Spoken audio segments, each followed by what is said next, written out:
insight tools that let you know where people are searching from to find your video, and gives you all this back-end analysis that helps you determine a little bit more information about viewership.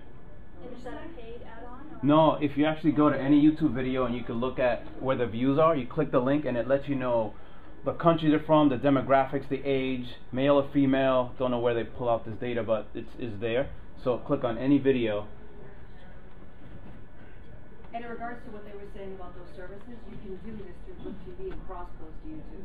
So you don't even have to keep uploading it multiple times. So you could, just decide you're going to go with Blip, cross-post it to YouTube, cross-post it to archive.org if you really want to share it. Lots of options, And you'll still be able to get these analytics and, depending upon what site you're actually going to use for the embed.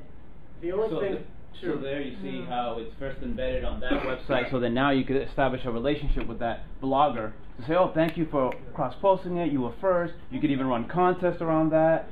If you scroll up, it tells you what the growth was, and then some specific points down below to determine which particular blogger or source that embedded your code boosted your viewership to a certain degree.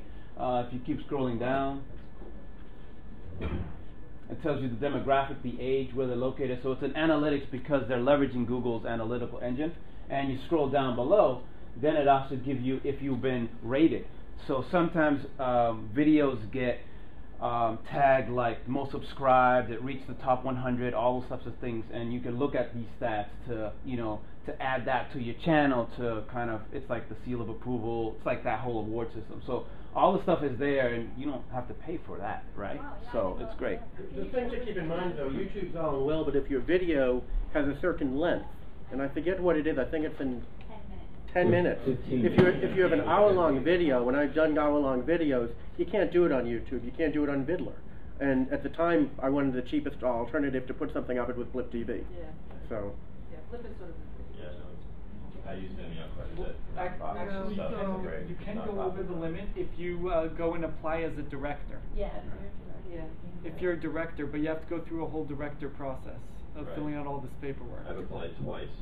Also, if you're like. Didn't happen. Helps if your name is Robert Scoble. Right. Yeah. Well, So it was Chris Brogan, they didn't believe me. If you're doing social media for a nonprofit, they actually have nonprofit channels, Right. and those you can, having managed those you don't have the limits. Well, I You got can a actually have question. hour-long videos. Actually, this is really for the panel, but it's open to anybody, and that is that, is there value in having a video which is more than 10 minutes if it's online? I mean, I'm not saying that there isn't. I just don't know what that would be. Ask Justin Kanaki. Yeah. He produces. No offense. In your face. No, it's not no offense. He produces a sitcom Yeah. independently, and the episodes are much longer than 10 minutes.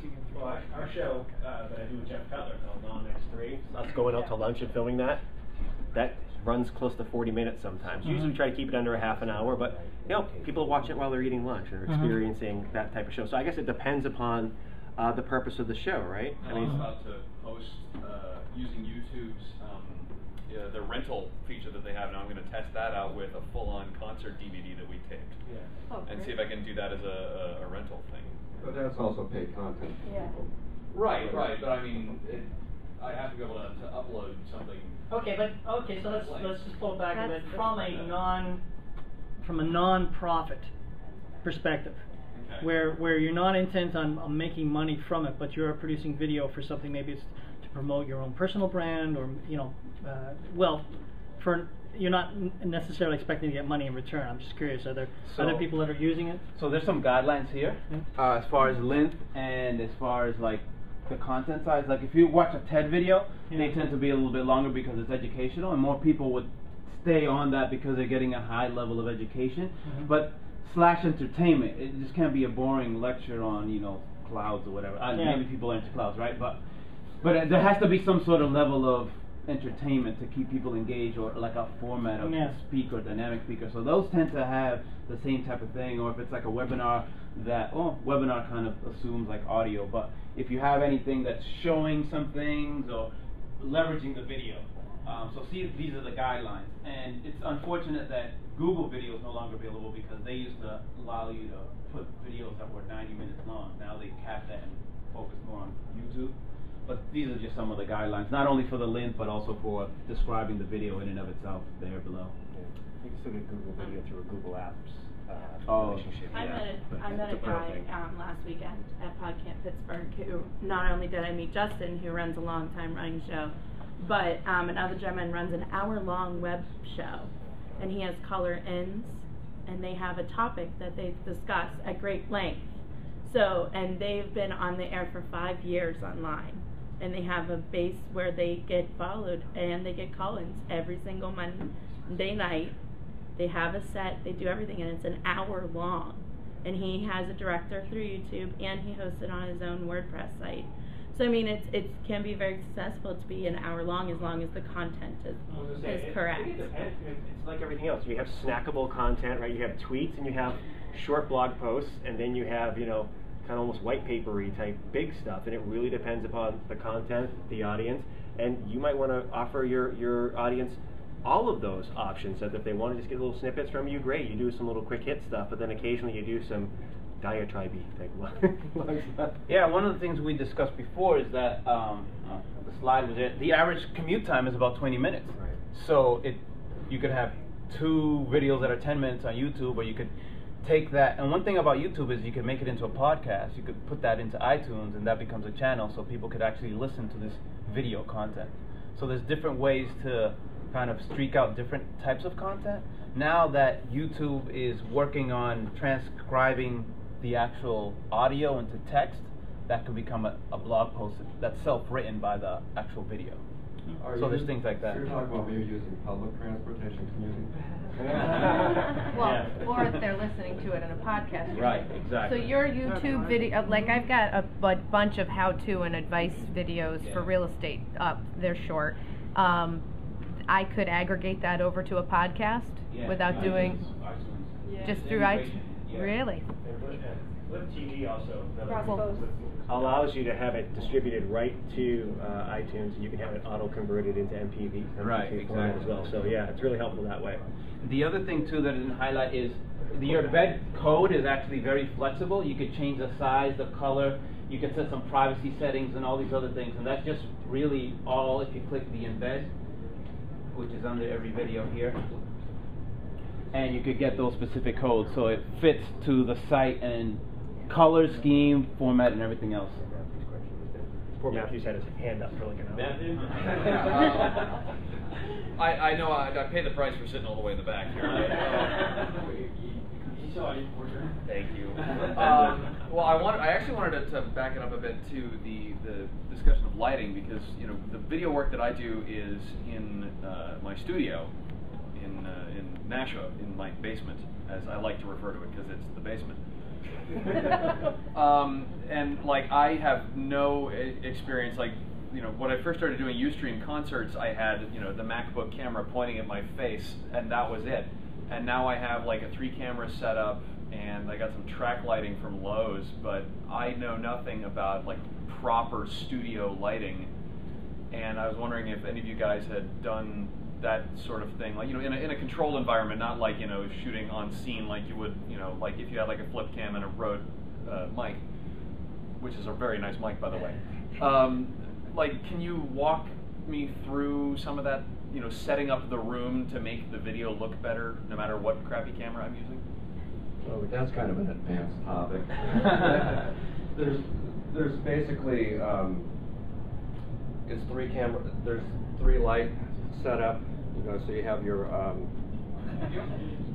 your main light that's coming from the side a little bit. You have your light from behind that's so it highlights. It's not backlighting this way. It's coming across slightly from behind. Then you have your secondary lighting from the front, because typically you want to set different contrasts in there, but you use 3 different lights that actually highlight for a headshot. Gotcha. Oh, look at that. Yeah, pictures worth 1,000 words. Wow. So here's your key light. I suppose we could have just Googled this. But for a low, Your backlight. So that's your basic lighting setup. Gotcha. But for a low rent approach, I've got an articulated desk lamp. So when I'm shooting my show, I just bring it down. It comes pretty much right at me. So So that's there. The one thing I have to watch, being follically challenged, is no light ahead. It shines, you catch it. And my head looks misshapen because there's like a part cut out from the light. That's what makeup is for. The pancake. But yeah, so I made, I also do is most cameras like the one Skip has back there, you can flip the viewfinder around. So if you're looking right into the camera, you can see yourself and see how good you actually look, or not so much. Yeah. So let me just go through these again because it's kind of confusing, but what I do. So the key light, so when I'm sitting at my desk and I have all these 3 lights, the main light is a light panel LED light, and it's over here, and it's giving me my main light. Okay. And so it's coming this way, like what he said. And so what it's doing is it's casting a shadow over here. So this side of your face is a shadow. And David Temez, he's at kino-i.com. Can you bring that up? KINO-EYE. He has a whole thing on lighting. He goes into the history of lighting, talks about Picasso, everything about why shadows are in paintings, and gets way deep into it. But so this light's coming over here, and it's making a shadow here, and that's why you have a fill light on this side to remove the shadow that the first light made. So now you're an intense light to focus on the person, right, and then more of a diffused light to just to remove the shadows. Gotcha. So that's why you have the first 2. And then some dynamic to the face. right, and then the background light that's going like on your hair, like backwards, that's separating you from the background. That's what that does. And then there's also a 4th light which I use in my office. It's a Home Depot, one of those silver things you get for like $3. Yep. And I actually screwed in a fluorescent light in it, and I put that and I aim that like at my wall. Yeah. And I have this big huge poster of my book, so that makes it my book gets it. Which one? Oh, so just the website, so you can see it, KINO-EYE, and he has tips, reference maybe, and you can find it all about lighting. But so that's my thing about lighting. Gotcha. Yeah, and I was going to say that as far as the lighting, I use low lights too from Lowe's. You can go get them for like $25. Are those like the halogen lights? Is that what you're talking about? Yeah. They're so hot. You can also go to IKEA. IKEA has some lights that you can buy that are perfect low lights. Oh. They're like $10. Yeah. You can build them. I was in a session like this, and someone said the exact same thing. They use those what they call the Chinese balloon lights, the paper things, and they put inside like a fluorescent, and that. Well, I saw a thing on Instructables, and there's a lot of things on adapting IKEA lights. They're doing all kinds of things, and try Instructables.com. There was a small clip on Kelly